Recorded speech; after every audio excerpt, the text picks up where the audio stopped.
Good afternoon, everybody. Welcome to another Saturday edition of the Hooligans, live from Mount Ethan, New Jersey, Real Talk Studios. This episode is brought to you by Gibson Mayer LLC, Certified Public Accountants, 301 Oxford Valley Road, Yardley, Pennsylvania, 215-369-3300. What's up, Ralphie? How you doing? What's up, man? How you been? I've been all right. Good, I've been good. just dandy. Reading all this Carson Wentz news, that article coming out on Monday. Yeah. Yeah, how'd you like that? What are your opinions about it? You know, man, it is what it is. You know, everything that's been said in that article. I said this on Wednesday. It is what it is. It's a dried up off season. I think the person that made. I mean, he's even came out and said that it was selfish anyway. That he used the word selfish just to throw it in there as well. Right. I think, to be honest, just because the off season was here.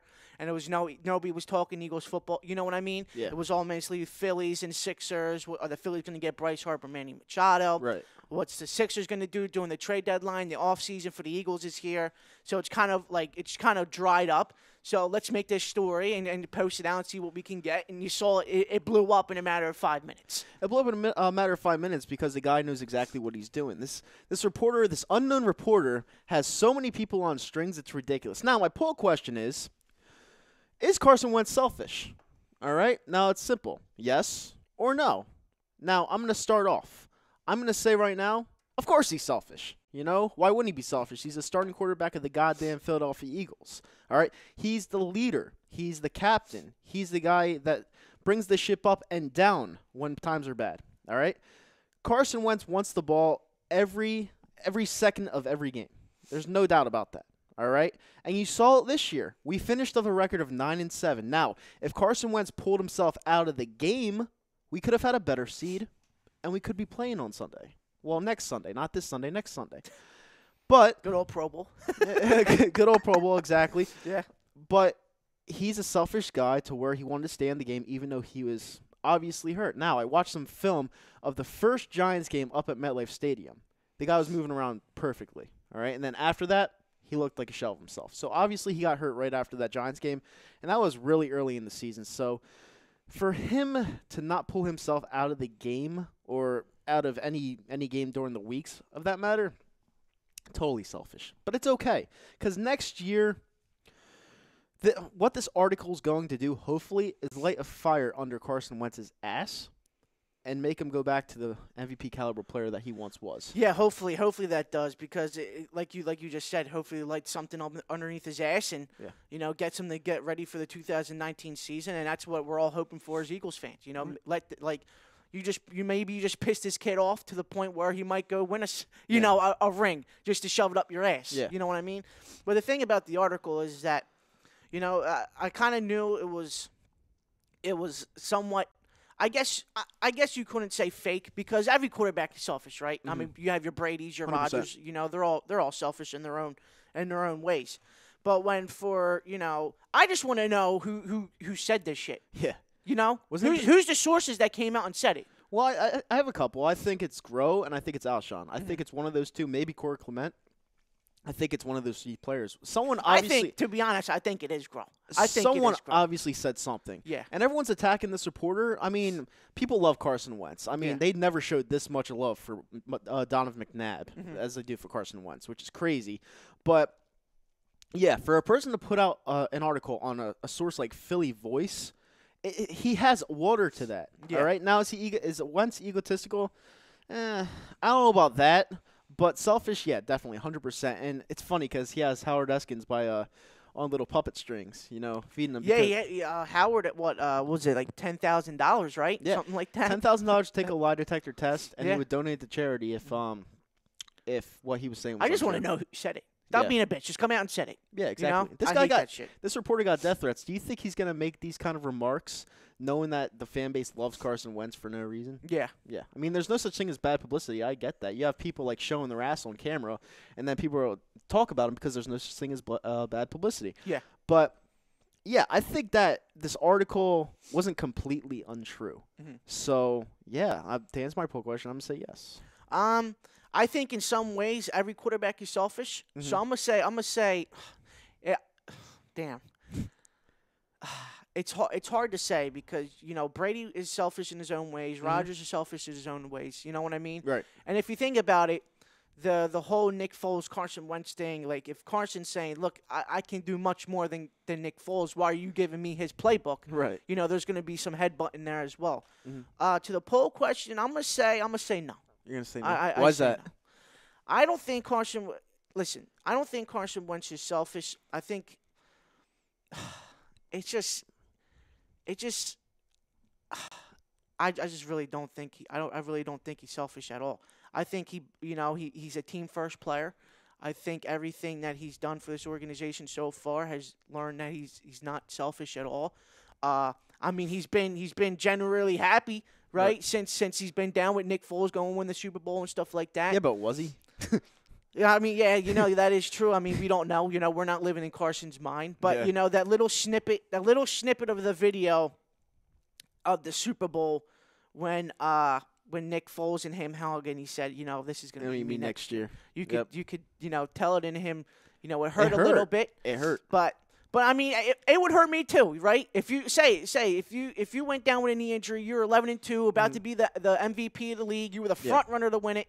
You go down with an injury, and the backup quarterback comes in and wins it. I mean, how would you feel? You know what I mean? It's like you build the house, and then someone else paints it. Yeah. And then puts the finishing touches on it. Right. It makes it look better than what you did. Exactly. Yeah, it's going to hurt a little bit more. Yeah. Right? But and it hurts his fan base, too. Not only Carson Wentz, it hurts his fan base, too, because they know in the back of their minds, we finally won the Super Bowl, and all Wentz can do now is add on to it. He can't win that first Super Bowl. Yeah. He can win bonuses. But and that's the thing that he's really he's stuck in the middle, right? Yeah. He's stuck in the middle between the fan base and Nick Foles because, like you said, Nick Foles got us the first one. Great. That's awesome. I love Nick for doing that, right? Now it's Carson's time. Carson has a lot more pressure on him to go get the other one because now it's Nick Foles here, right? Yeah. And Carson Wentz is below him. It's a fucking pedestal. But it's realistic, though. Yeah. It is. I love Carson to death. I love Nick Foles to death. I sat here many times saying, I don't care who the quarterback is. Just go win us a championship, right?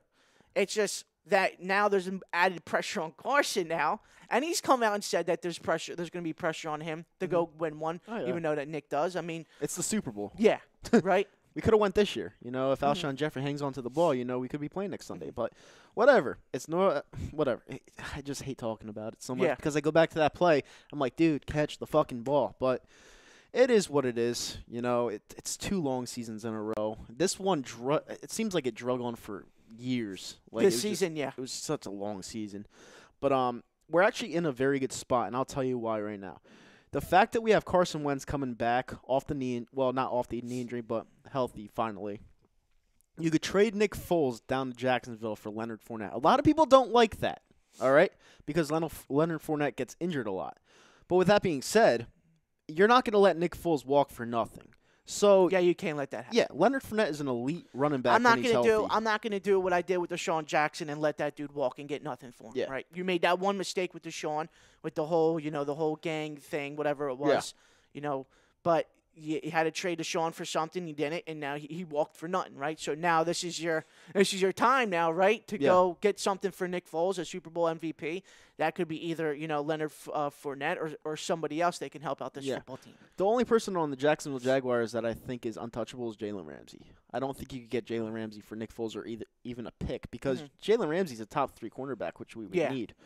But I mean, they got until March 13th to make a move. So and honestly, I could see Nick Foles actually coming back. To be as crazy as that sounds, I could see him come back as the backup. And because you never know in this league, Carson Wentz is proven to be injury prone. I'm sorry, but he is. And you never know when he's going to go down. You need a serviceable backup. You need a great backup, and Nick Foles is your guy. So, I mean, it's a tricky situation, man. It really is. And I don't know. What's the family saying? On the Facebook side, Tommy says, "What's up, guys?" What's up, Tommy? Jake Frill says, "What's up, boys?" as well. What's up, Jake? Brian says, "Philly voice is garbage," which I completely agree on that as well. But it's a source. A Philly voice, it's a known source of media outlet. And, whenever a news article comes out from a media outlet like that, you have to pay attention to it somewhat because it shows up everywhere. Yeah. But you also got to put in the fact that the dude that put the article out, I mean, it's kind of had Carson's number from the get-go. Yeah, he never really liked him. I understand that. But when you really don't ever like somebody, you try to take your shot when it's necessary. And when they're thinking about trading away Nick Foles and keeping Carson Wentz as their franchise quarterback, he's going to want to take a shot with some water to it. Like, he's not just going to go out there and say, oh, this guy sucks, like, we should bring back Nick Foles. No, he's going to make sure he has some substance before he puts out the article, which is why I don't think this article is completely phony. And this is, I think this is the reason why the fan base is acting the way they are, because they know that the article has some value to it, and they're scared. There's no reason to be scared, but the article wasn't untrue. You know, you could see it. If you're a real Eagles fan, you could see exactly what the guy's talking about. So, yeah, I kind of feel bad for the guy for getting death threats because he had the nerve to say something about it. But whatever, you know. It is what it is. Yeah. Greg goes to say, there's a franchise quarterback who's being called selfish by a crumb journalist with an agenda. No, it doesn't bother me. What bothers me is that the fact that the paid journalist would come up with this crumb of a take. But yeah, exactly, Ralph. Give me a top quarterback in the NFL history who isn't selfish and knows what he wants to do at the line. Yeah, exactly. And he just said everything I just said. I mean, Greg knows Carson Wentz is selfish. He knows he does because he wouldn't just type that the way he did. If you're one of the greats, if you want to thrive to be one of the greats, you have to step up and be that leader. Every leader is selfish. Every leader wants everything in their hands at all times. And that's what we have with Carson Wentz. And I like it personally. I like that selfishness in him that wants to win games and that's upset that someone else is doing everything that they should be doing. Yeah. You know, and Nick Foles took everything from Carson Wentz. He did. He took everything from Carson Wentz, all right? Because Carson Wentz had the MVP season. He was going to be the MVP. And Nick Foles was like, nope, this is mine. And he completely took it from him. And Carson Wentz is upset. He said he was happy. There's no way in fuck that guy was happy. There's none because he took all of his work away from him. So, anything else? Michael says, hi, guys. What's up, man? What's up, Mike? Ken says, hey there. I think this reporter got Carson on a bad day. Plain and simple. Everyone has a bad day, right? If we all had nothing but good days, then we're not human. Yeah. If his boss would have had him there for more than just a day, gathered more info and positive info at that, then this reporter would have had a better idea what Carson's about and even the team. Again, I think this reporter got to see Carson on a bad day. I just don't think it was on a bad day. I just think that, like I said, even though the reporter, I'm not even going to attempt to say his last name because I don't know how to say it. It's weird. Yeah. So he was on WIP and Angelo was asking him questions and he even came out and said that he even used the word selfish just for clickbait, you know? And I mean, now. Yeah, but is it clickbait? Is it clickbait? Because everyone wants to know. When you put words in your title, sometimes it is clickbait, but when your article but if the reporter's coming out and saying that he used it for clickbait, he used it for clickbait, you know? He's the one that wrote it, though. Yeah. You know what I mean? And then, I mean, it all came out, and then, you know, I thought at some point, I was like, oh, shit, here we go, more drama. You know, like I always say, you can never get a dull moment with this Philadelphia Eagles team. Right. Then the players started coming out and defending Carson. I was like, you know what? Maybe this is, you know, some of the article was a little bit true. Some of it wasn't true, but then I saw the players coming out. I was like, you know what, man, I might have a different stand on this. Yeah. I mean, most of the players came out, but what boggles my mind is most of the players came out on Twitter and talked about it like they were defending him like he's their firstborn child. Like they defended him like he was everything. But there were some players that didn't defend him. And that's what you got to look out for because if the whole team is defending you and there's that circle of people that want nothing to do with it, there's your problem. And there's where the article might be true. You just never know, you know. Yeah, we won't know. No, you don't. Exactly. Anything else? And then Wayne says, get on your boy who said Joel Embiid is the best player in the NBA.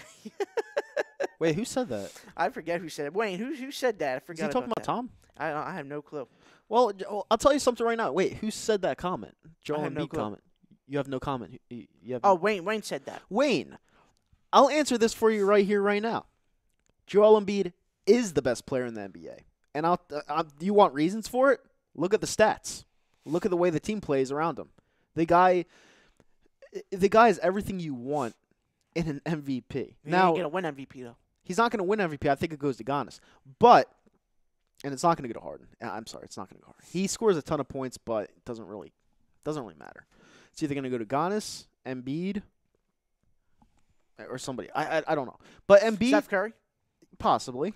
But I mean, Steph Curry is putting up the same numbers as James Harden. Yeah. It's just that Steph Curry's usage is down a little bit. Yeah. To James Harden, because James Harden's got to do everything. Yeah, exactly. I mean, James Harden scored 45 points in the last 10 games. That's fucking unreal. But for some way, somehow, they're gonna water it down a little bit because he's on a shitty team. I mean, if you really think about it, if you really go look at those stats of James Harden, if he's shooting 30 times to get 45 points, then you know what I mean. Yeah. It is what it is. I mean, James Harden is an elite player in this league, you know. But I think I totally agree on the MVP. But I don't think it should go. But yeah, to me, Harden's gonna win it. But yeah, to me, Embiid is the best player in the league, and there's no question about it. The guy can defend. He could shoot 3-pointers. He could shoot jump shots. He could body someone and wins almost every time. He could shoot foul shots. He's 7'1". You know, the guy is everything you want in an MVP type caliber player, and without him, we'd be nothing. So, to me, yeah, I think he's the best player in the league, definitely, and he's definitely the best player in fucking Philadelphia right now. I'll tell you that much. Oh, he's the face of the city, though. I'll tell you Big that. time. He's the face of the city, and he's goofy. Like everyone loves that. Yeah, he's a good guy. I'm gonna check YouTube real quick. There's a lot on YouTube. Someone said I was on heroin earlier. Jesus. Thinking that Nick Foles is better than Carson Wentz. Well, Nick Foles won. Carson didn't. Alexander Vernucci says, "What's up, fam? Checking in, smashing it like. Hope you all having a good day. Thanks, Alexander." Vester says, "Afternoon, fellas." What's up, Vester? Roska said something about the Rams. Yep, good luck, buddy. Eagles 01 said, "What's up? What's up, man?" Alex Sanchi says, "Sup, dude? What's up, Alex?" Philly Jim says a couple things. Yo, everybody, how are you guys doing today? The dude said he was the dude that said he was selfish was probably some nobody like Shelton Gibson. Probably. How funny would that be, huh? It would be great. And Alex Sanchi said he's not selfish. The reporter just admitted he made the shit up. The reporter didn't make it up, though. You know, he made a whole article about it, and that's why everyone's so pissed off about it, because they know it's somewhat true. I hate to say it, but it is. And you know that saying in Philadelphia, "No one likes us, we don't care"? That is complete bullshit. Everyone cares. You know, it's comical to me, whatever. Alexander Rucci says, "I say no, I don't see one in the ball in a certain position you are supposed to if you're a great player." I think Alshon said it, unfortunately. Yeah, I do too. I really do. Harlem Cowboy said, "What's up?" Anything else? Oh, North Dakota Mama says Joseph Santocolito is shown on Penn Live lurking behind Carson, but it is obvious he is trying to hide like a little weasel. Why didn't he confront Carson then? I don't know. That's a good question. And that's pretty much it. You have anything else over there? Nothing so far. That's good. Yeah, I mean, it's a screwed up situation when it comes to Carson Wentz. But you know what? This is where he proves all the doubters wrong next year. He goes in, he grabs the huddle by the balls, he takes his team to the promised land. All is forgotten. Mm-hmm. You know. So yeah, I'll tell you what, man. Like I said, he's got a lot of pressure on his back from the Super Bowl from what now it's going to be 2 years ago. 2 years. So I mean, he only can add on to that. He can't be the first one. Nicky was the first one. But yeah, we'll see what happens next year. He's got the whole OTAs. He's gonna have training. He's gonna have training camp. He's gonna have mini camp now this year, which he missed last year. Mm-hmm. But yeah, we'll see what happens with Carson Wentz coming into the season. Yeah, I'm excited. You know, I'm actually kind of excited that Eagles football is over, because now I could concentrate on Sixers basketball, and I'm very confident in the Sixers team right now with how they're playing now. Unfortunately, tonight they are going into Denver, and they're playing a great team in the Denver Nuggets. Yeah. Without some of their best players. The Sixers having their best players out. Joel Embiid's out. Butler's out. I don't know if Ben Simmons is playing. Not like it would really matter, though, because he can't really carry the team. But, yeah, I mean, the Sixers are playing some really good ball. We need to get out of the 4th seed, though, because the 4th seed against the Boston Celtics in the first round is no bueno. You got to get out of it, because you can't beat the Boston Celtics. Well, you better hope that Boston don't jump you. That's the thing. That's why these 12 games, these 13 games that you guys have, this tough schedule, is very, very big for you guys, because you cannot let Boston. If Boston jumps you, man, oh man, it's gonna be. It might be you and Boston in the first round again. Well, right now it would be Boston and us in the first round. Yeah, but you would have the home court. Yeah, you would have the home court. Home court, which would help you out a little bit, but Well, we saw what happened last year. So Yeah, exactly. You must have loved it. Yeah. I ain't like Boston winning. I can't stay in Boston. Yeah, you guys have like one of the biggest rivalries ever. Yeah. So, the Sixers are playing in their own. Joel's doing his thing. Ben's doing his thing. Joel's a fucking monster. I love him. Yeah, he's doing pretty good, man. Yeah. The thing about Jimmy Butler, though, nobody knows how he injured his. Do you even know how he injured his wrist at all? No. Yeah, it's just one of those things, I guess, late night session. Exactly. His wrist had a little bit too much fun. went the wrong way, and now he's injured. So now I think he's seeing a specialist out in L.A. Specialist? Yeah, something like that, or a specialist. Probably go see a shrink that Markel did. Probably a good idea. I mean, see, Jimmy Butler, I talked about him on the show last week. And the thing about Jimmy Butler is he's a really good shooter. He's a good defender, but his mindset is so poor when it comes to handling adversity and being around his teammates in general. Like, apparently, nobody wants to play for this guy because the way he just carries himself. Mm-hmm. The way he's egotistical. Like, he doesn't – it's all about him all the time. And that's exactly – Greg brought it up before the show. I was at the OKC game last week, and Ben Simmons handed the ball off to Jimmy Butler in the closing seconds because I don't know what that was for. Maybe it was because Ben Simmons didn't want to shoot it. Yeah. But the timing on that pass was so piss poor to Jimmy Butler that Jimmy Butler couldn't get in rhythm. Now, was that pass to Jimmy Butler because he didn't want to hear it from Jimmy after the game, or do you think it was more of Ben Simmons being scared? That's a good question. That's when you have a player not in your locker room, right? That's been that locker room problem since he's been in the league from Chicago. Yep. The thing with Minnesota, the problem that was there in Minnesota, I should say, and now he's with you. And then you had the media thing. The media when he was looking over film with Brett Brown gets in the argument with that. So that's already out. It's already been 3 weeks. He was already here for 3 weeks, and there's already a problem. Yeah. So. Maybe if you have that type of player, maybe you're saying to yourself, you know what, I'll just give this to just give the ball to Jimmy, so I don't have to hear it later. Yeah. You know what I mean?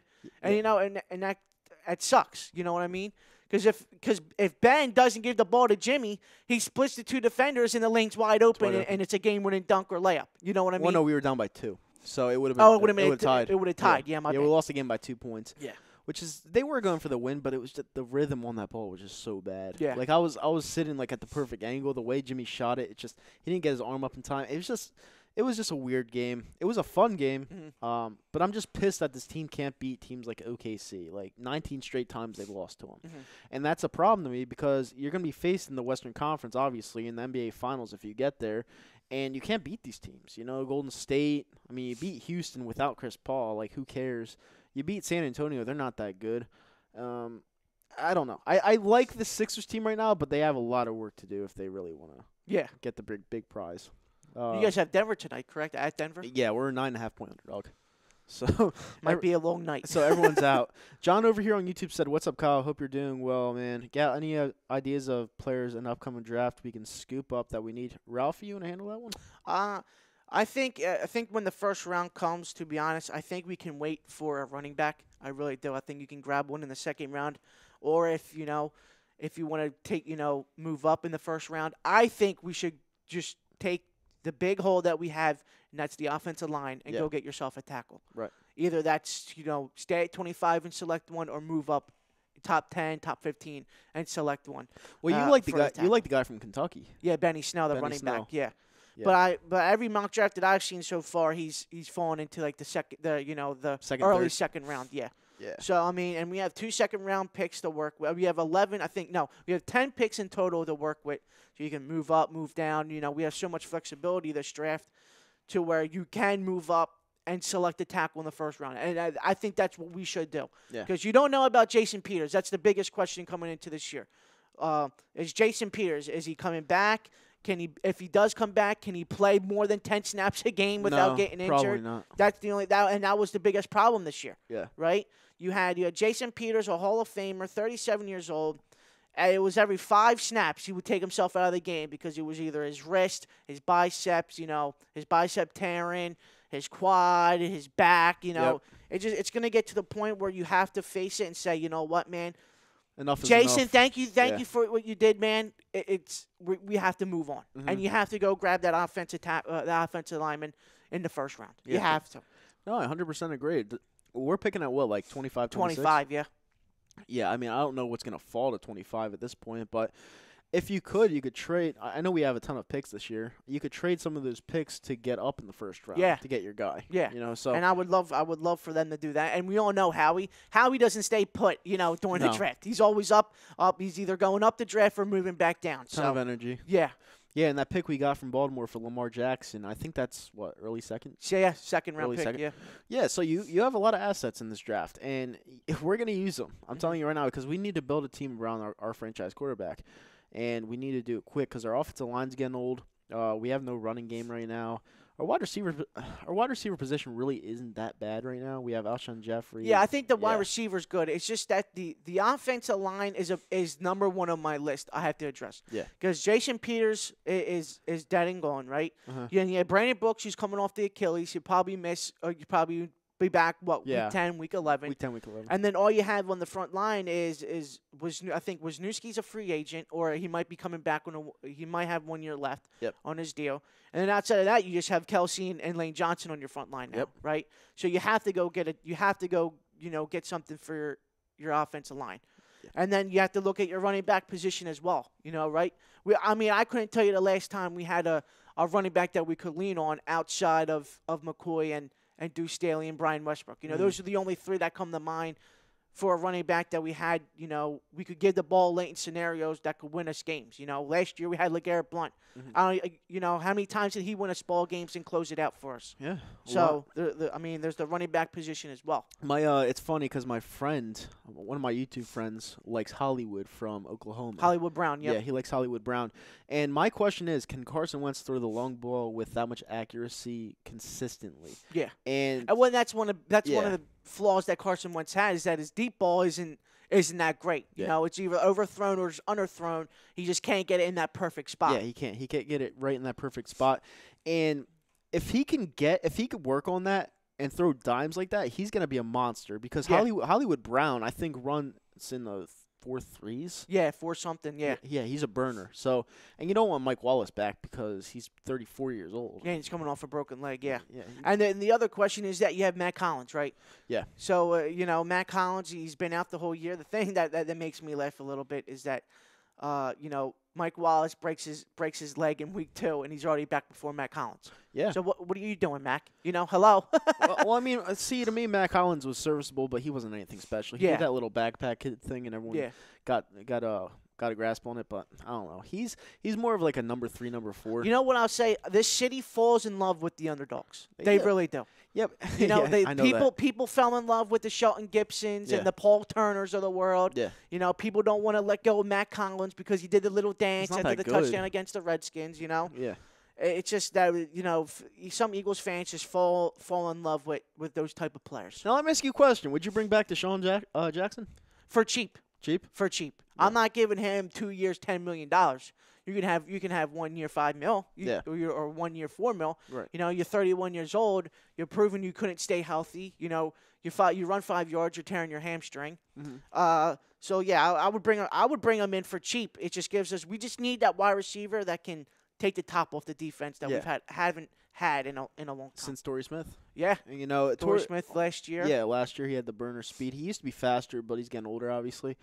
Mike Wallace would have helped, but it just wasn't meant to be. Yeah, and well, Mike Wallace was the guy that could take the top off the defense, and week 2 he goes down with an injury. It's typical Eagles football, right? Exactly. That's just how it happens. And then, you could also use Nelson as that situation, and Nelson was that player at USC. Yeah. Take the top off the defense, but it's just that the Eagles don't see him as that way. The Eagles see him as a little quick out to the sideline guy, a little curl in, drag route a little here and there. But other than that, I think we need somebody that can take the top off the defense to give the defense more. Keep the defense honest, I should say. No, exactly. And over here on YouTube, he says, John says, any concerns about our secondary? I don't have any main concerns, but I think we should upgrade. Yeah. If we could go out and get Jalen Ramsey and give some of our draft picks away and Foles for Jalen Ramsey, I would go get Ramsey. Yeah. in a heartbeat. Even Patrick Peterson. Yeah. I mean, listen, I would give up. Listen, if it comes down to it, and the Jags are willing to move on from Ramsey, I'll give you Nick Foles, my first round pick, and maybe a pick in the future to go get Jalen Ramsey. How old's Jalen Ramsey? 23, 24. That's it. Yeah, 24. Yeah, he's very young. Yeah, I would. And do he's that top too. 3 already. Proven. And he's top 3. Yeah. Yeah. I would definitely go get him. Yeah, he's good. And on a team like ours, he'd thrive. Yeah. Because we're in a winning position. Jacksonville's not. Yeah. So the players tend to give up a little bit of their skills when they're not in contention. Yeah. They're like, what's the point? So if he comes here, maybe he could ball out. Who knows? TTP Ballin, a regular, says, is that Ralphie out here? Yep. What's up, TTP? Get ready for Tuesday, you bum. Yeah. Who's he like? The Sixers. Yeah, Sixers fan. Alex Sanchi says, what a bust Mike Wallace was. Really looking forward to seeing him in Midnight Green. Yeah, I mean, I wouldn't call him a bust. He got injured. You know what I mean? Yeah. He got injured. That's a bust, though. Yeah, but I mean, the injury rate in the NFL is 100%. Everybody gets injured. I mean, but would I bring Mike Wallace back for cheap just to see what he has? Yeah, I would think about it. Maybe. Yeah. And then Alex Sanchi brought up a good point. I don't think Deshaun will take money because he's too cheap. He's not cheap. He's greedy. Yeah. So the thing with Deshaun Jackson is I kind of disagree with that, Alex, because earlier on in his career I would agree with you, but now he wants to win a title and it's obvious. And he loved Philadelphia. I think he'd come here for a reasonable price because he knows he's getting older. He knows he's on his twilight of his career. He wants to finally win a championship because these players just don't play to play the game. They play to win the game. And, that's someone I would look into. I really would because I feel like he would come here for a 1-year, $5 million deal. I would. Yeah, I would bring him in for cheap. Absolutely. Yep. Big time. Anything over there? Nothing so far. Nothing so far. Nope. Gotcha. Anyway, we're going to talk about the Super Bowl next week. All right. Here we go. Good old Super Bowl 53. Super Bowl 53. All right. Rams versus Patriots. Saints fans want a rematch of the game last week. They were so butthurt over it. Do you know what, man? I've never seen a butthurt fan base before in my entire life. Yeah. You know how many times the Eagles been screwed over before in football games? A lot. We haven't won since last year. This fan base bitches and complains, but we don't take it to this far. You know what I mean? It's terrible. Was it a bad call? Yes. All right. Well, actually, it wasn't a call. Was it a bad non-call? Yeah. Yes. All right. Would the Saints would have won the game? Yes. But with that being said, everyone's human. Everyone makes mistakes. Everyone's blind sometimes. It happens. Yeah. You got to let it go. It's a game. All right? It happens. At least you have a Super Bowl title. Now, if you didn't have a Super Bowl title, yes, I'd be mad. But you have a Super Bowl title. So you know what? This shit happens all the time. And you guys had a good year, all right? And the thing is, the refs have been missed calls all game long. Yeah, they missed the one dude when he, I think it was Brandon Cooks when he got leg dropped on, right? And then they missed the 2 face mask calls. So that would have changed the whole way. And you can't complain. The Saints had plenty of opportunities to blow the doors open. Yeah. On for that. They were game. up 2 touchdowns. Yeah, they were up 14 points. Yeah, exactly. So these Saints fans just bother me because. First of all, you guys were asking for it, all right, with the ski masks and playing dreams and nightmares in the locker room, just living rent-free in the Eagles' minds. And for no reason. Last year you said you would have beat us if you would have played us. Well, you didn't even beat the Minnesota Vikings, so how can you say you would have beat us? And you guys are just so salty. I don't know what it is. It's so weird. Yeah. Alvin Kamara's a bum. Mark Ingram's a bum. Fuck those guys. Yeah. But it – I just last year was Minnesota. When we spanked them here, their whole fan base was all butthurt. And literally spanked them. And now this year it's New Orleans. But dude, I can't tell you the last time that a team has actually taken the NFL to court about a fucking football game. It's so embarrassing. It's like what does the NFL like? What do you need the NFL to explain? He made a fucking terrible call, a non-call. Just get over it. Yeah. Just get over it, move on. Michael Thomas on Twitter was like, please hear us out. Please hear us out, yeah. Roger Goodell. Like, he was about to cry through tweets. And listen, I mean, it hurts. That would suck. But I don't care because I hate you guys. I don't like the New Orleans Saints. I'm happy that the Rams are in the Super Bowl and you're not. And just take the L. That's all you got to do. Take the L. Take the L. Go take a nap. You'll be good tomorrow. Exactly. Take a nap for like 20 hours. Maybe you'll be good. Yeah. With that being said, I'm going to get into the picks right now. Ralph, you go first. Well, last week I picked the Chiefs to win. Right. And well, that didn't work out, right? Yeah, they could have. But Tom Brady is in what? This will be his what? Damn, how many Super Bowls? What is he? 5-3. So this will be his ninth Super Bowl he's played in. One of the greatest quarterbacks ever to play in the NFL. Yeah, definitely. But the saying is you never bet against Tom, and I'm not. I did it last week, bit me in the ass. Mm-hmm. I'm not doing it this week. I'm taking the Patriots over the Rams. You're taking the Pats. All right. I have the easiest analysis you'll ever hear on a show. Period. All right. Everyone is a prisoner of the moment. Everyone's like, Tom Brady this, Tom Brady the fuck that. The guy's the greatest ever, blah, blah, blah, blah, blah. Guys, the Pats stink, okay? This team is the worst Pats team I have ever seen in my life, all right? On the flip side, the LA Rams were considered the best team in the NFL the whole year, all right? They lost Cooper Kupp. They fell out of chemistry. They got that chemistry back last week when they won the NFC Championship game. They have Aaron Donald and Ndamukong Suh, Aqib Talib as a cornerback. Who's that? Like a Marcus Peters. They have a stud defense. They have pass rushers that'll be able to get after Tom Brady all day. Are you fucking kidding me with this Patriots pick? It's bullshit. This is the easiest money I am ever going to make on a game ever. All right? The Rams plus 2.5 is a stone cold lock. They're going to win this game by 10 to 15 points. All right? The Patriots, sure, they have Tom Brady. It doesn't matter. The Patriots are going to get the Rams are going to get after Tom Brady all day. He won't have time to throw the ball. It's going to be a bloodbath. It's going to be like the Seattle Seahawks versus the Denver Broncos. What, 4 or 5 years ago? Damn, when was that? I think that was 2000. Damn, I think that was Seattle's first run at the Super Bowl. Yeah. Damn, what was that? 2013. Yeah, 2000. Was it 2000? Yeah, it was 2013. Yeah. Yeah, you know what? It's not going to be a game, and everyone's like, oh, it could be close. No, it can't. You guys have to understand something. Kansas City has one of the worst defenses I've ever seen. All right? Any QB with that amount of time will be able to pick them apart. Now, granted, with 2 minutes left, I told my friend next to me, I was like, this game's over. Tom Brady's going to go down the field because he's just clutch. He's amazing. But I think Mark Sanchez could have drove them down the field on that last drive because the Chiefs' defense is that bad. And in situational football, everyone knows the 2-minute drill is the hardest drill to contain.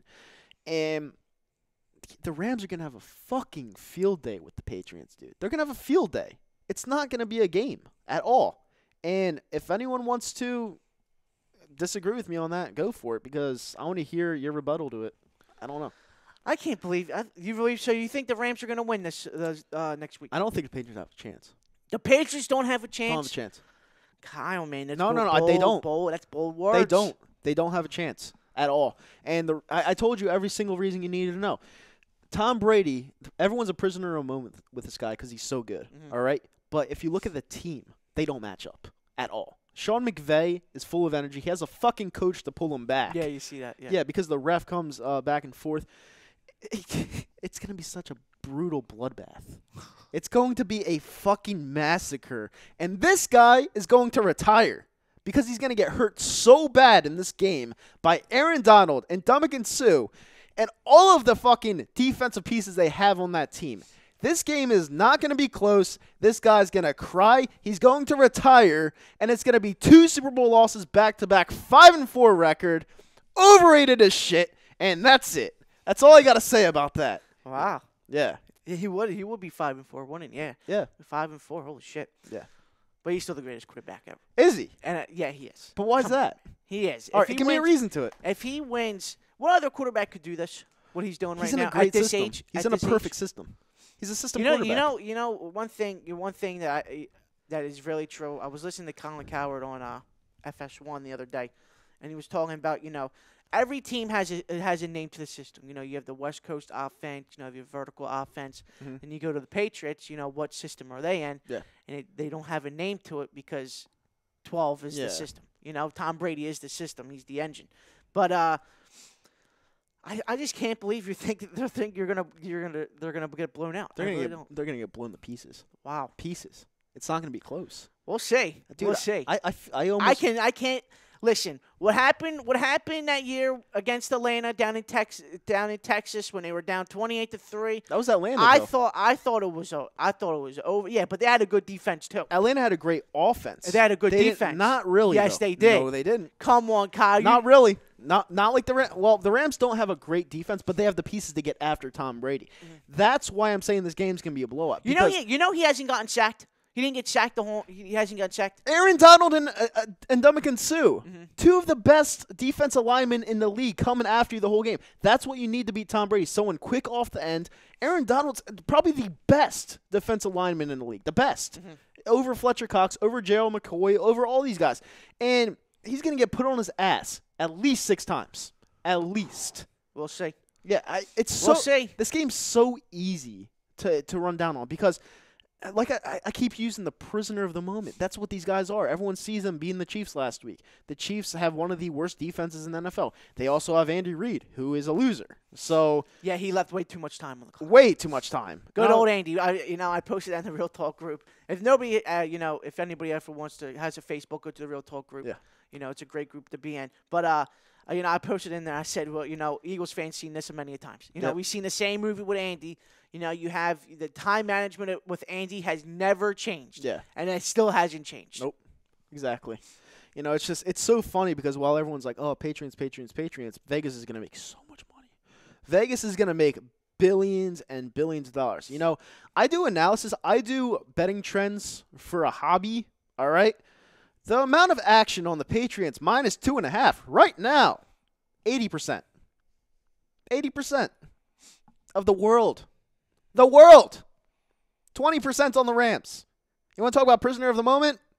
Everyone's going to bet the Pats and lose their fucking mortgage. It's a stone cold lock. I'm telling you guys. Take the better team. Take the Rams. Don't take this fucking cocksucker. Take the Rams. Do it. I'm telling you right now. You will win a ton of money. All right? Because it's easy. The Rams are the better team. It's that simple. It doesn't matter how clutch this guy's been. The team around him isn't that good. I know they have Bill Belichick. They've been there. But the Eagles beat them last year. You could make a case that the Eagles' defense wasn't even that good last year. All right?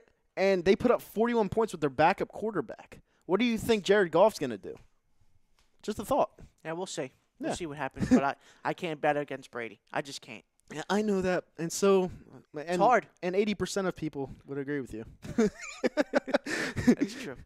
So, Final Flash says, yeah, I could care less who wins the Super Bowl. And do you go out for the Super Bowl or you stay home? I'm going to Atlantic City. Oh, are you? Yeah, because I'm betting on the game. Okay. Final Flash said Atlanta had a putrid defense in 2016. When was that? 2016. 2 years ago. 3 years ago. Yeah, they had putrid. That's what he said. Putrid. And you said they were good. They were good. He said putrid. Okay. Well, everybody's entitled to their own opinion. So. Yeah, I guess that's true. You have anything over there on Facebook?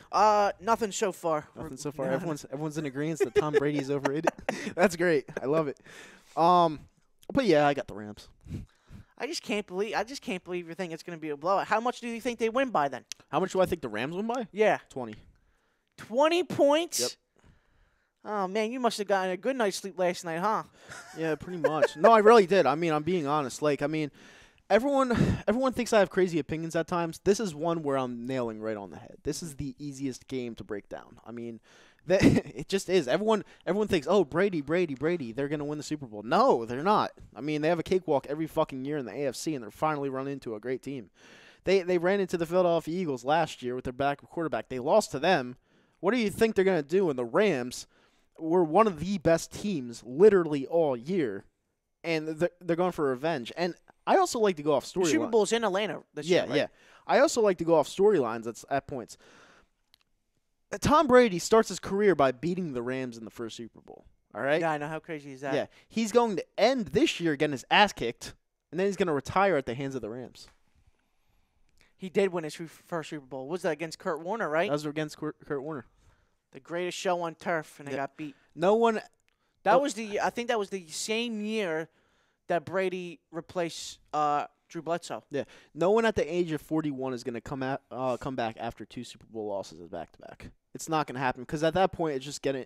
I think he retires in general, win or loss. Think win so? or lose, yeah. Yeah, he's getting old. It's 41 years. It's old. I mean, and you know what? I'll be happy to say it because it's time for the fucking Patriots to take their fucking, take the hard pill to swallow. Well, they still have Brian Hoyer, so I mean. Yeah. But if Brady, you know what? If Brady retires, I think Gronk retires too. Yeah. Because you saw it last year, right? Gronk has a bad case of CTE. Like a bad. You think so? Definitely, 100%. You look at this guy, you look at the way he plays, you look at the way he talks. He cannot wait to step away from the game. Yeah. Like, he wanted to retire last year, but I think his pride got in the way. Come on, Brady. Just retire. Yeah. I think his pride got in the way. Because you saw it because there was actually during the draft, there was actually a trade in place to send Gronk to the Lions for for picks. And Gronk said, I'm not doing that. I'm staying here, and if I do get traded, I'm just going to retire. Yeah. No, like, you could tell there's something wrong with Gronk because Gronk's always a funny guy. He's always laughable. He's always a party animal. This year, he just looked miserable and depressed. And to me, that's a bad case of a brain injury right there. And he needs to walk away from the game before he gets seriously hurt. Yeah. Well, you see all these young, the age now for the football, these young kids get paid. Yeah. And they turn 29, 30, and they're like, you know what, man? I got my money. Yeah. How much more can I sacrifice with my body? Yep. I want to be around 75, 80 years old with my kids to see my kids grow up. Yep. How much more can I take, through the hits? And that's why you see these guys, walking away at the age of 30. Jason Kelsey's 30 now. Yeah. And he's already, do I want to retire or not? You know what I mean? Yeah. These players are built like tanks, and it's no joke. Every single time a person gets hit, it's the equivalent to a car accident.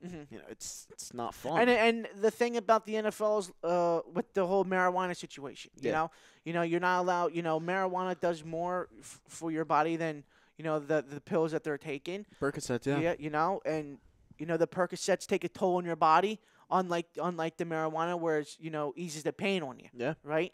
And it's much easier to get addicted to the painkillers than it is to the the marijuana. Yeah. So I mean, the NFL also has to look at it that way as well. I mean, I don't know why they haven't done that because in the next 5 years, basically all 50 states are going to be legalizing it, right? So then how the hell are you going to keep that out of the league? I don't know. I mean, see, I'm not a marijuana guy. Yeah. I think marijuana is stupid. Sorry, I do. But I mean, to be honest, I don't know why it's illegal. It's a plant.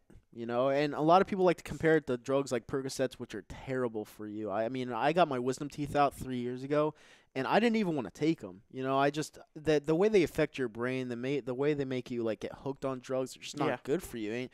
And marijuana is the complete opposite. It's like it like lifts you up. Yeah. It makes you happy. And I just don't know. It's like everyone's completely ass backwards when it comes to marijuana. Well, the thing about the whole painkiller situation, I mean, the one interview that Brett Favre did, right? Yeah. Brett Favre talked about, he got into his latter years of the NFL, and he said he couldn't roll over. Every time he rolled over, something was hurting. But if he took that painkiller, he took that Percocet, it would take the pain away. Almost immediately, yeah. Yeah, so, you just take the Percocet, and the pain goes away. You're like, shit, if I could just keep on doing this, I'll be good to go. And that's how you get hooked. It kills you. Yeah. Yeah, I mean, it sucks to say, but it's a very bad drug. And I've seen, unfortunately, a couple of friends of mine in the past get hooked on drugs and stuff like that. They ended up passing away. But yeah, drugs it's not a big thing. Yeah. It sucks. Drugs are not good, but marijuana, I'm totally for legalizing because it's like I've done it. I'm not a hypocrite, and it's nothing that bad. Like, it really isn't. If you want to get stupid, that's on you. Yeah. It's not going to really affect anything else. Yeah. Alcohol's worse. But that's just the whole situation on Gronk. But you've seen it. You've seen a lot of young players get paid, and then when they turn 29 and 30, they're like, you know what, time's up. You know what I mean? I want to live to see my kids grow up. He's not having fun anymore. Yeah. Yeah, like I just hit. He was a party animal, and everyone loved him, and now he's just miserable. So you could tell. Yep, it's time for him to go. Yeah, definitely. Got anything else over there? Nothing so far. Let me bring. Actually, my phone closed. Let me bring this up real quick. Yep. But yeah, guys, the Patriots, Rams, easiest Super Bowl you'll ever see. You gonna watch the Pro Bowl this week? Oh hell yeah! I can't wait for that. The good old Pro Bowl. I got the NFC with the coin flip. True. That's what I got. Greg says, Mark Sanchez, are you serious? I know you're Captain Hot Take, but fucking... Dude, it's Greg. It's not a hot take, all right? You have to understand something. The Kansas City Chiefs are probably the worst defenses I've ever seen, especially in the secondary. There was no pressure on Brady whatsoever. You could give no pressure to a quarterback any day of the week in the NFL, especially if they're a professional quarterback. Yes, I do think Mark Sanchez could have led them down the field. I'm being completely honest. Do I think Mark Sanchez sucks? Yes, that's exactly my point. You give a QB that much time, 5 to 6 seconds to throw, they're going to dissect the defense. It's just how it is. You're going to find someone open. Boom, there you go. Easy. So yeah, that was my comparison. Yes, Mark Sanchez is ass, but it's a comparison. That's how bad it is. Yeah. But we'll see the Super Bowl. I'm gonna be watching it as well. I'm gonna have all my family's gonna be coming over to the house. We usually have a little Super Bowl party at my house, and it's gonna be good. Last year was pretty awesome because the Eagles were in it. Yeah. It was good to celebrate. Did you go down to Broad Street afterwards? I couldn't because the way that with the area that I live in, everybody was out in the streets, so we just stayed at the house, celebrated with people in the streets and stuff like that. But yeah, it was a pretty cool. Did you get choked up? Oh, dude. Yeah. It was. I didn't cry. I didn't cry like I was sobbing crying. It was tears of joy. Tears of joy. Yeah. Right. Like you suffered throughout, me and yours life. So it was at 20. So I'm 22. Yeah. Started watching football when I was 2. So I'll take 20 years of watching Eagles football. Yeah. Right. And all the heartaches of going to the playoffs and not getting to the big game, and then getting to the big game in 04 and 04 and losing the way Donovan we did. with a terrible game. Right. and then not getting back until last year. Yep. It sucks. Or being in 08, get to the NFC Championship game against the Cardinals. You come back and then you just let them down the field. You come back, you have the lead, yeah. and you lose the way you did. That which one was hurt. Heartbreak. That one hurt. That one did badly. hurt. Stung a little bit. Then you got to the wild card game against the Saints. Yep. Oh, then in 2010 you got to the wild card against the Packers. That hurt too. Fucking Mike Vick, terrible ball to Riley Cooper.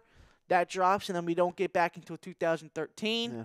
Lose on the fucking field goal to the Saints. Yeah. And then history is there when we beat the Pats, and it was tearful of joy. And the thing that made me, sort of crying a little bit is that, we won the game, and I turn around and my 88-year-old grandmother sitting in a chair smiling and cheering. It just, She saw it. Yeah. Finally, I said it. I said it on Facebook, and I said it on here. I said, "You can finally die happy now." Yeah, I was next to my friend at Xfinity Live. Great place to watch a game. I was at my friend at Xfinity Live watching the game. We were with a bunch of people, and once Brandon Graham strip sacked Tom Brady, I personally knew it was over. Mm-hmm. I was like, "This game's over. We're in their end. We're at least gonna get 3 here. We're up by 8. Even if they do go down the field scoring us, they still have to get 2-point conversion." I was like, "This is our game. Yeah. This is our game. This is our moment." He was crying worse than I was, right? Because his grandfather 5 months before passed away. Diehard Eagles fan. Yeah. Couldn't see anything, and he was like, "Yep, they did it for him." So, it was a great day. It was a great moment, and I'll never forget that moment for as long as I live. I passed out on the floor. I hit my head on the ground. The bouncer asked if I was okay. I get up smiling. I'm like, "Yeah, man," and he starts cracking up. It was like you could you could crowd surf in that place. Yeah. Yeah, Xfinity Live is a pretty cool place to go watch football. It was pretty awesome. Yeah. But yeah, dude, it was a good memory last year, man. It sucks that we couldn't do it again this year, but we got many more years to go of Eagles football. It didn't hurt as much. This year? Yeah, it didn't hurt as much. I like the pride in our team. I like the fight. The fact that we got to the last the closing seconds or the closing minutes of a Saints team that was good this year. Yeah. I was rolling early on in the year. And the fact that we could have won that game if it wasn't for a drop pass, that's how hot our team was. Yeah. And it took a lucky break for us to give to the Saints for them to win that game. And that just tells you everything about our coaching and the fact that Doug Peterson is probably going to be one of the best coaches of all time. For Eagles history. I did not like the hire. Me neither. I thought his first year he was a dumbass. Mm-hmm. I thought he called unreasonable timeouts. And then the last 2 years, he completely proved me wrong. And, yeah, this guy's very good. Yeah, the thing about this season is that, like I said, I think it was 3 weeks ago, I said, if somebody came from the future and said, when the Eagles were 4-6, came up and told me, what, you'll be fine, you'll be 9-7 in the playoffs, yeah. I would have never believed it, because the way the Eagles football team was when we were 4-6, You know, you had to win every single game. You could only afford to lose that one game. Yep. You know, and to go down to L.A. and beat the Rams, and then come home to beat the Texans on the last-second field goal. Then hoping the Bears don't sit their starters, you know, and they didn't, and we make it to the playoffs. The double doink. Upset the Bears in the playoffs, you know, and then just lose it the way that we did. Yeah. It's just the way it wasn't meant to be. Yeah. You know, we went up 14 quick in the Superdome. We got really cocky. Nick Foles throws that horrible ball to Zach Ertz. And it was just downhill from there. Yeah. You know, it was just, you know, and, you know, I'm actually I'll be honest with you, I'm kind of not happy, but there's not a controversy anymore. If Nick Foles were to win another Super Bowl, there would be a legit controversy. And the fact that he did not win another one, now we have the franchise quarterback going forward without any controversy. So that's always good. Did I want to win again? Oh, absolutely. You have to take as many Super Bowls as you can, especially while you're this hot. Yeah. But yeah, I'm not dissatisfied at all. Yeah, no. I totally agree, and that's why the NFL to me is the most competitive league out of all Big Four sports. Yeah, it's because from year in to year out, everything changes, right? Yeah. Look at Jacksonville. Jacksonville was on top of the world last year. They won the division, got to the championship game. Yeah, you know, they played the Pats, they lost. Now look at them this year. Terrible. They were a slot mess, 5-11, right? The same thing with what team was it? Jesus Christ. The Texans. Yeah. Texans were a mess last year, right? They came back. They won the division. They got to the playoffs, but they got destroyed. and they got destroyed. Yeah. But it's every year everything changes. It's not one team or one team's always winning the division and whatnot, except for the Patriots because they play in a shitty ass. They play AFC the East. worst. They play division. the worst 3 teams in the NFL. Yeah. But the thing that makes the NFL great is that it's always competitive, right? Yep. It's always everything changes from year in and year out. Yeah, exactly, and that's what you got to love about football, because if it weren't for the NFL, you know, you'd have all these flawed sports where, you know, you could see who's going to win in the future. Besides baseball, I think hockey and basketball, you could pretty much make a case on your top 5 teams that are going to win. Yeah. In football, you have no clue. Yeah, you have no clue. You have no idea. Look at the Browns. You know, the Browns 0-16. Yep. You know, they would come out and win 7 games this year. Yeah. You know? Yeah. You said 8 this year. Yeah, I got to give you credit. 1. Yeah, you're off by 1. Final Flash says, good to hear you eat crow and Doug Peterson. I remember how much you couldn't stand him. I hated him. I absolutely hated Doug Peterson his first year. I didn't like him at all. I yelled across the field at him during the Redskins game when he wouldn't challenge. And he completely proved me wrong 110%. So I'm really happy with the situation the Eagles have, especially at the head coaching position. And I couldn't be happier, to be honest with you. Yeah. So, you know, anything else over there? Let me see. Let me pull it back up real quick. Nothing so far. Nothing so far. All right. With that being said, we are gonna go to break for about 2 or 3 minutes. Not long. We'll be back after break to talk the Sixers. More of the Sixers. More of the Eagles. Some Flyers talk, NHL talk. And anything goes. So we'll be back on the other side of the break. Don't go anywhere. And find us on YouTube. I'll send you the link to the show so you can come watch it on YouTube, because we're not on Facebook anymore. Facebook's going to end. So, yeah, come on back. We'll be here. And fly, Eagles, fly.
Hi, folks. Bob Mannery here. You're listening to A2D Radio, real sports talk radio for the fans, by the fans, no agenda.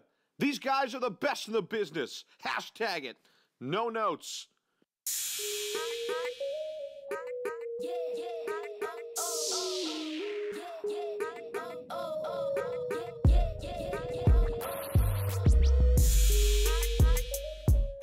And we are back on this Saturday edition of the Hooligans and live from Mount Ethan, New Jersey. This episode is brought to you by Skazana Sports Center, located at 5 Carnegie Plaza in Cherry Hill, New Jersey, 856-889-3434, skazanosports.com. Ralph, are the Sixers, are they a contender? Well, are they a legit contender in the NBA? I would have to say no. Okay, listen. Can they get to the finals? Can they get to the finals this year? I would say no, because I think Toronto, I think Milwaukee, and I think Boston are better than you guys. Okay. I think Indiana is going to lose a step now because of the fact they lost Oladipo, which was their anchor to their team. Yeah. Losing him is going to hurt them very, very badly. I just think, like you said, like you stressed it enough on the first hour of the show. Right, you don't want Boston in the first round because we've seen that movie before, right? Spread out offense, yep. It's just going to be tough because what do you guys played Toronto this year. You guys were 1-2 against Toronto. You guys played the Milwaukee, but it's all regular season and anything's possible in the postseason. But do I think you guys can be contenders next year? Absolutely. It's just can the right pieces fall into place this year, and I don't think they can. No, we'll see what happens. I mean, Jimmy Butler is good on defense. We don't have a ton of defensive studs on this team. But at the same time, I feel like we play as a team, and if we could continue to play as one, we can go pretty far. Mm-hmm. I'm not going to say we're going to win the NBA championship because you have that stacked Golden State Warriors team in the Western Conference. Ridiculous. It's funny because ESPN put up a poll. They put the players on the Warriors and then the East All-Stars, and they asked who would win. You know what, man? To be honest, if it was just straight up like tomorrow playing, I'm taking the Warriors. You're taking the Warriors? I'll take the Warriors because you got on this. You got Kyrie, you got Kemba, Kawhi, Giannis, and you got Joel on the one team. Right. And you have the Warriors starting 5. I'll take the Warriors all day. Yeah. I mean, your LA Lakers, they have LeBron James, but he's been out for what, 3 weeks now? About to be 15 games. 15 games. Wow. So longest in his career. Jesus Christ, yeah. You know what, man? And I really think, Luke Walton, your time's up, buddy. Yeah. Like we were talking pre-show about the whole Lakers situation, LeBron's camp asking for a new coach and stuff like that. I wouldn't mind it. I watch every single Lakers game. He's getting out coached by a 32-year-old coach two nights ago against Minnesota at home. I always think when it comes to the NBA, you have to have an experienced coach, right? Look at the Sixers. They had Brett Brown, but Brett Brown was next to Greg Popovich for almost 12 years, 13 years, something crazy like that. He's an experienced coach. I just think, having Luke Walton, the Lakers got sold on it because he was 30-4 with the Golden State team. Yeah. And anybody can coach that team. You could coach that team. Yeah, I could coach that team. You can coach that team. Yeah. I mean, it's not that hard to coach that team, and I think the Lakers got sold on it. Holy shit, he might be a good coach. He's 30-4 with Golden State. But hindsight, anybody can coach that team. Anybody can coach the team. It's you nailed it right on the head. It's like you pretty much say it. Go out there, have fun, shoot the ball, pass the ball. You don't have to worry. You literally don't have to worry about nothing. Nope. Nothing at all with that Warriors team. It's golden, man. And that Warriors team this year, it's unfair to the league. It really is. DeMarcus Cousins is a goddamn problem, and it sucks. And then the report that came out yesterday is that he called up John Wall and was asking John Wall if him and John Wall talked about playing on the Wizards. Yeah. And then he goes to the Warriors. Imagine if DeMarcus Cousins went to the Wizards, it would have never been that problem. You know what I mean? Yeah. The Warriors, but the Warriors, man. It's every single day, man. They just get new players and they're all stars. It's just very unfair to the league, man. It sucks. Yeah, it really does. Yeah, 100%. I mean, you add Boogie to your lineup, and you're automatically a good team. But with the Warriors, you guys have to understand something. They were a 73-win team without Kevin Durant there. Yeah. And you add Kevin. It's disgusting. Yeah, it's pathetic. It's not disgusting. It's pathetic. It's like. But the thing is that the Warriors are doing it to the point where the league can't do anything about it because it's not a trade. Yeah. They're doing it the right way, and did other teams have chances to go get DeMarcus Cousins? Absolutely. Yeah. Did other teams go out and try and get Kevin Durant? Absolutely. Yeah. It's just that the pedigree of championships, man, right? Yeah. Look at the Patriots wise, right? People will take less money to go to the Patriots knowing because at the end of the year they're either gonna go to the Super Bowl and win or go to the Super Bowl and lose. Exactly. Right? So, I mean, look at DeMarcus Cousins. He took 1 year, $5 million. Yeah. The Pelicans threw him 2 years, $40 million. Mm-hmm. He took, fucking $35 million less, right, to go play for a championship team that's going to win a ring this year. Because he knows he's going to get a max contract somewhere else. It was just prove it there. He's going to get his money next year.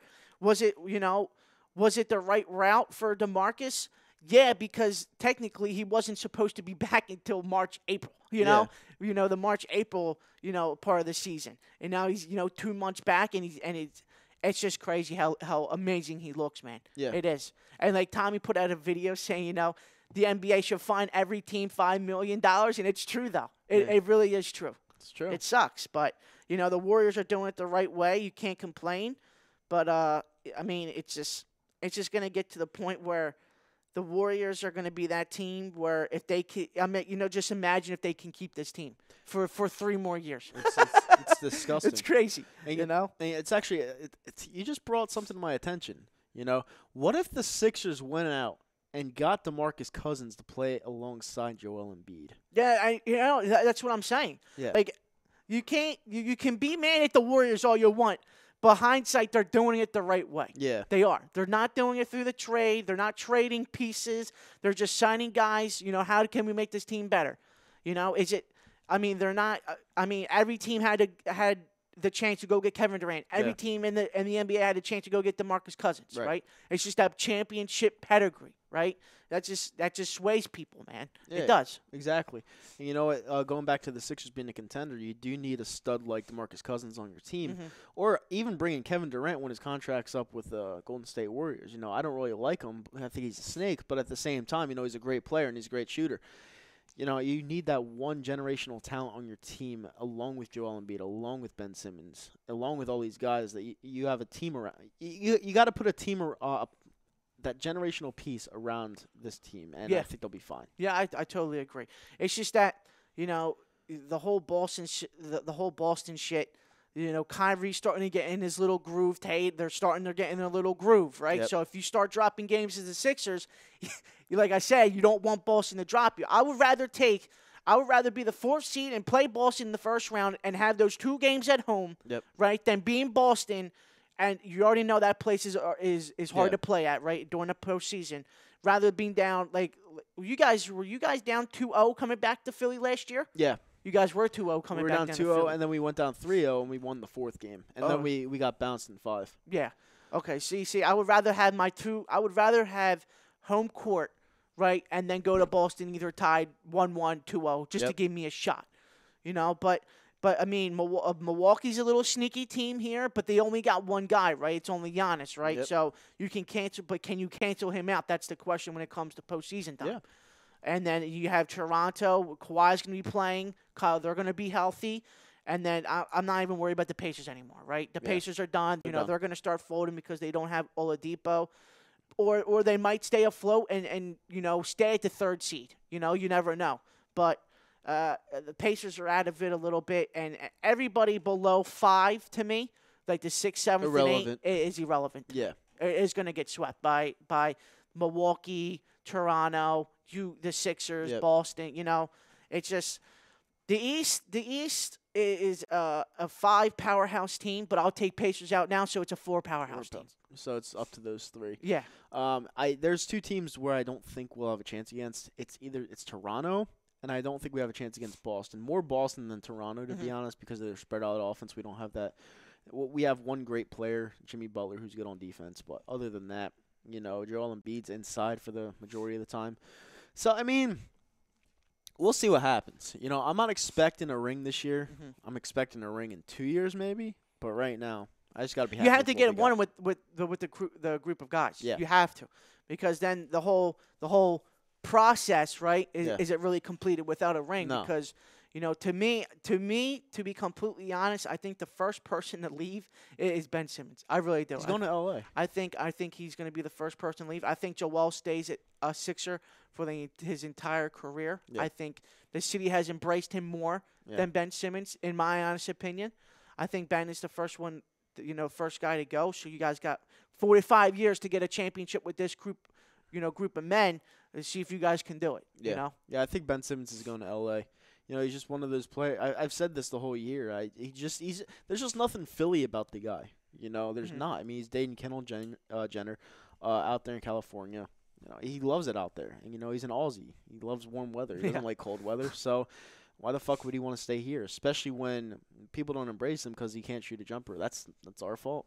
I mean, it just bothers me when these NBA players think they're above everything else, they do make a ton of money. I understand that. He's the number one pick in the draft, and he's not playing like it. I mean, he does get triple-doubles here and there, but it's all layups. It's all close jumpers. It's not anything spectacular, and I want to see more from this guy if we're going to try to give him a max deal. I'm sorry. I mean, I don't overrate players like that. Yeah. I just don't. Yeah, we'll see with the Sixers because, that's the biggest question. Can they get over that hump? Yeah. Right? Can they get out of the shadow of Boston? Yep. Right? Can they see? And now the Western Conference is I'm not. The Western Conference is going to be with the Western Conference. It's always been the West is the best, the East is the softest, right? As you can see it in the standings. I mean, the Lakers. Listen, we're 3 games out of the 4th spot. That's how tight the Western Conference is. Yep. I mean, and if you go look at the Eastern Conference, if the Lakers were in the East, I mean, we're right up with everybody else because how it works out. But the Sixers, what they need to do, I think, to beat Boston in a 7-game series is going to be very, very tough. Yeah. It's going to be very tough. Yeah, it's going to be extremely tough. And, you need to get one more piece. You can't stick with the same group that you have right now to beat Boston. Because Boston, are they the better team than you? No, they're not. They just have a better system that outweighs the talent that you have because you have no defensive players. And then it also comes down to Brett Brown. Because Brett Brown, during that whole Boston series, got outcoached. I love Brett Brown. Outcoached. And Boston, I don't care what anybody says. I've been told this numerous times. Boston figured out Ben Simmons, and they closed down the lane and said, "Hey Ben, shoot the 15-footer. Yeah. Okay, we're gonna shrink down the lane for you. And you're gonna show me you can shoot." And he didn't. He didn't do that all series, right? And now Joel Embiid stepped up his game a little bit. It was Joel Embiid versus everybody else basically that whole series. Well, that's my problem with Ben Simmons. If he could prove to people that he can shoot and consistently, he's going to be one of the best players in the league. But right now, he doesn't have a jump shot. He's scared to shoot the jump shot, and it's concerning. But at least shoot 2. Yeah. Shoot 2 and keep them honest, right? Yeah. Okay, shit. He just, he's shooting fadeaways, but they're not going in, but we still have to keep them on. Right. Keep them honest. Just like how the football is. Even if your run game's not working, you still run the ball to keep the defense honest. Exactly. Even if you have the worst run game in the league like we did, it's you still ran the ball to try to balance it out, and it worked. Mm-hmm. For the Chicago Bears game, it worked for a majority of the game. So, yeah, it's all about being balanced, and right now we're just not fooling anybody. I wish we didn't give away Marco Bellinelli. I thought that was huge. I think he added a big veteran presence to this team. But I just think you guys I think you guys are good. Your starting 5 is great, right? Yeah. It's just your bench is what is going to worry you a little bit when it comes to playoff time. Right. Because what we were talking about, me, you, and Greg. Yeah. Greg said you have to get the points, 25 to 30 points a game from your bench, and you'll be solid, right? Yeah. Look at the OKC game. Your bench didn't fucking score that much, and you lost the game by 2, right? So it's all going to come down to your bench, and that's the toughest part. If I'm the Sixers, right, and the free trade deadline is February 7th, right, I go out and get pieces for my bench rather than the starting lineup, to be completely honest. I just add more pieces to my bench, more shooters off the bench, people that can create their own shots and get points off the bench as well. Well, yeah, because you can't stick with players like Mike Muscala because the guy's he's very inconsistent. No, he's one of the worst players I've ever seen. Yeah. No, he really is. I'm not even trying to bash the guy. He should be nowhere near basketball court. He stinks. Mm-hmm. And, we need to do better than that because our bench is not good at all.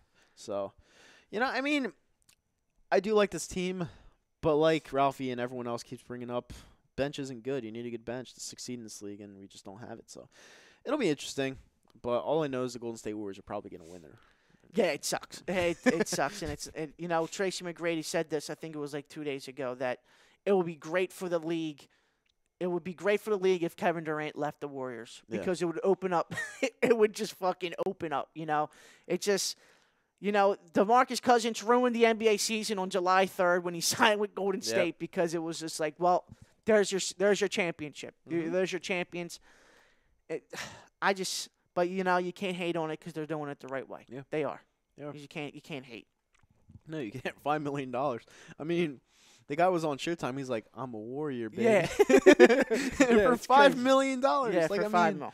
Jesus Christ. That's someone who wants to win a championship. Yeah. That's a player who gets it, So I would love to have DeMarcus Cousins on my team, to be honest with you. So, Sixers, if you're hearing this, go out and get the guy. I would love it. I really would. Because anyone that takes that less money Imagine to him win, and Joel on the court at the same time. forget it. Have fun. I mean, they had him and Anthony Davis on the same court at the same time, but didn't really work out. There wasn't really chemistry there. I'd be interested to see what happened with him and Embiid if they were to play together. To me, I think DeMarcus Cousins is more of a pick-and-roll center. Yeah. Right? Somebody that can thrive in the pick-and-roll game. I mean, Ben Simmons thrives in the pick-and-roll game. T.J. McConnell thrives in the pick-and-roll game. But I think the whole situation with the Pelicans is that, Anthony Davis is the face of the franchise, right? He's more of a pick-and-pop type of guy. Yep. Where he can create his own shots and hit the three. DeMarcus is not really that good of a three-point shooter in my eyes. I mean, he can hit them sometimes, but, that's not his game. His game is, I'm going to bury you down in the post and yam on you. Yeah, and yam on you. But the other thing is that the thing about the Warriors is now they have two guys. They can throw the ball down into the paint, and they can kick it out, right? Yeah. You only had one guy for the 3 years, and that was Kevin Durant. Now you have DeMarcus Cousins down there as well to do the same thing. 100%. Yeah. Like I said, it'll be interesting. But we have a decent way to go. What, like 3 months? NBA season till the playoffs? Yeah.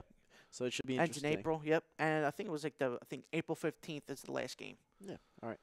Let's talk some Flyers. All right. We got to do it. Listen, I don't like doing it, but we got to do it. I'm a diehard Flyers fan. Yeah, me too.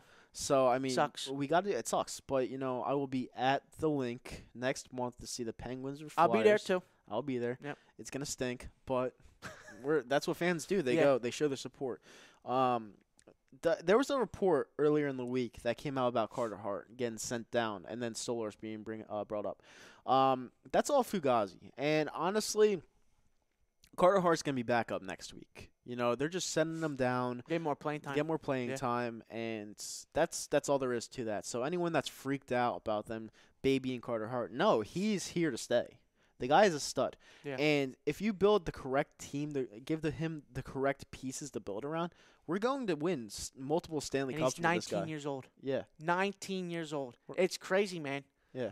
I mean, I couldn't tell you the last time the Flyers had a goalie that young. We're playing. We're going to win multiple Stanley Cups with this guy because there is this one play that stuck out to me. I was watching the Boston Bruins and Flyers game a couple weeks back, and there was this goal that came off of there was a shot that came off of Marchand's stick that would have been made any time with any one of our past goalies. The glove on this kid is so crazy. spectacular that I would put him in the top 10 right now. No, it's just crazy. This guy has the will to win, and he's only 20 years old. Yeah. So, the sky's the limit with this guy. And the goalie I'll compare him to is Martin Brodeur. Because, really? Yeah, I would compare him. You had that high praise of him already. I would. Because in order to play in Philadelphia, you need the mindset of Nick Foles. Like the pressure doesn't get to you. And this kid he's a kid, and he's playing with all the confidence in the world. With not the best pieces around him. No, definitely not a great team around him either. Right? A defense that's I don't know what a defense is for the Flyers, right? And then you have, your offense that score only, 1 to 2 goals every night. Right. Yeah, exactly. If you just build that right team around Carter, man, we're going to have a great future. It's just that, the thing about Chuck Fletcher is that, the thing that scares me about a little bit is that are these young guys on borrowed time, right? You know, or is Travis Konechny on borrowed time? Is Gossespierre on borrowed time? Yeah. Provorov on borrowed time. But listen, I think I've been saying this for many years now. Listen, Claude Giroux is a great player. Great player. Captain for a reason, right? Yep.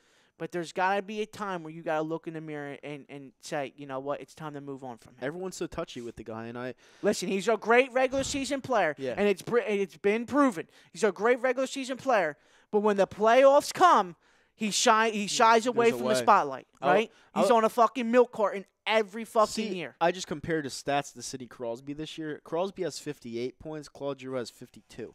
So that's pretty on par. And I understand the people that love Claude Giroux because he is a great player, but you need a player to play his best when it's at the biggest moment. And he doesn't do it. You know, that's the problem. That's more of a stat pattern to me. Now, I do like Claude Giroux, but he's like 31 years old, all right? And you could say he's like fine wine. He's getting better with age. But at the same time, if you could get 3 first-rounders for this guy, I'd do it. Listen, I know what Claude is, right? I'm going to keep on beating the dead horse. He's a good regular season player. When the playoffs come, he shies away from the spotlight. And that's what he's been through his whole entire career. I know. The only time he really thrived in the playoffs was when we had Jágr here. Yeah. Jágr, Hartnell, right? Yeah. When the spotlight was off of him, he played wonderful in the postseason. I know that there's a show on A2D named what? Happy Hockey. Happy Hockey Hour. Yep. They talk all hockey, all right? I don't know if they ever addressed this, but Claude Giroux, he's a great player, yeah. Did you guys know that last year, I think in the 6-game what was it, 5 or 6-game series? It was 6-game series against the Pittsburgh Penguins. That was like the Brizgalov series where it was just offense, pure offense. Our captain had 2 points in that series. 2 points. That's it. Yep. Like, is that good enough? And he finished the year with 108. Yeah. 108 in the regular season. How's that possible? 2 points in the postseason. How's that possible? Because the spotlight's on him. Yeah. Spotlight gets too bright. And then I've been saying this for years, and I've been, called every word in the book because, you can't touch Giroux. Giroux's, God's gift to the Flyers. Is he? Because when postseason comes, I need my captain to step up. He disappears. Please. And it wasn't the first time. He does it every single time. Yep. And it's funny because afterwards everyone loves this guy and they show him praise, this unnecessary praise. And then what does he do? He bashes the fans. He comes out and says, "Oh, I wish it was more like home ice advantage. We feel better on the road and stuff like this." I'm like, dude, like everyone gives you unnecessary praise where it's not needed. All right? Now, I've been one of the biggest outspoken people and saying we have to get rid of this guy. We have to trade him because he's not doing anything for this team, this franchise. He's just not. He's a good player. He's a good captain. But when it comes to winning games against our hated rival, he's nowhere to be found. And I hate the Pittsburgh Penguins. Like, I literally hate the Penguins. Like, Crosby's a bitch. Malkin's a bitch. Matt Murray's a bitch. Like, Chris Letang's a bitch. Chris Letang's a fucking bitch. Yep. They're all full of bitches. And, we get our fucking asses destroyed by this fucking team every year. It's embarrassing. And, it's just I hate watching it. Yeah. I hate it so much. Like, thank God we have a goalie now, but I can't watch this anymore. I can't do it. I mean, I've been to so many games. I've spent so much money on these tickets over the years. I'd go to the playoffs. I'd watch the Buffalo fucking Sabres versus the Philadelphia Flyers in 2011 when I just graduated high school. We lost 1-0 in game 1. And it's like it's those games. Yeah. And that was a long time ago, but it's like the Flyers are so snake bitten as a franchise that they cannot win the games you expect them to win. Yeah. And it's a problem, And another thing, I think two people that also we've seen enough of, in my opinion, is Voracek and Simmons. Yeah. Listen, if the market's right for Wayne Simmons, right, and you're not going to pay him the money he wants next year, I'm willing to let him go. I've seen enough. Thank you, Wayne, for what you've done. You've been the grinder. You've been the enforcer. You've been, the power play specialist. Yep. When Giroux hasn't been scoring on the power play. Yep. Thank you for that. But, man, it's time to go. And Voracek, Voracek is Voracek. He has the same move every time he enters his zone. He's another snake-bitten player. Yeah. So, I mean, I like the guys on our team, like Nolan Patrick. He's finally showing some He's promise. going to be a star. He's going to be a star. He's going to be a star for us. I really do. I think he's going to be a future captain of this team. Yeah. I really do. I think the kid's got it. But yeah, man, I think the 3 players that we can move on from is Giroux, Simmons, and Voracek, and and I would do it twice, every week and twice on Sundays. Yeah. I would. I would too. And there's a lot of people that wouldn't. Yeah. I know Vespi loves Giroux. Mm-hmm. He doesn't want to get rid of him, but some fans are like that. It's just hard to get rid of players that they're generational talent. Ever since you've been watching the Flyers as you were younger, you've known these players. But sometimes you just got to let go because it's just not working. It's not working, and you want to raise that Stanley Cup. It's been a long time. 75, man. Yeah. 75. Yeah. We got there in 2010. If Michael Layton wants to fucking close his legs, we don't know how that goes, or at least gets his fucking stick. That was so fluky, though. Yeah. And that's just I knew. I kind of it's thought Flyers hockey, though. I kind of thought we'd lose that series because the Blackhawks were dominant. Yeah. But the way to lose like that. Yeah. Oh man, it brings back good old Patty Kane. Yeah, and we were supposed to have Patrick Kane. That's what hurts the most. Yeah, JVR. JVR. Because of the draft lottery, and it sucks. But yeah, we'll see what happens down the road. But yeah, I'm gonna get out of here. 2:30. It's 2:30. Thanks for joining me, Rafi, again. We'll be back next Saturday to talk more of the Super Bowl, Eagles football, Sixers, and anything else. This is the Hooligans, and see you next week.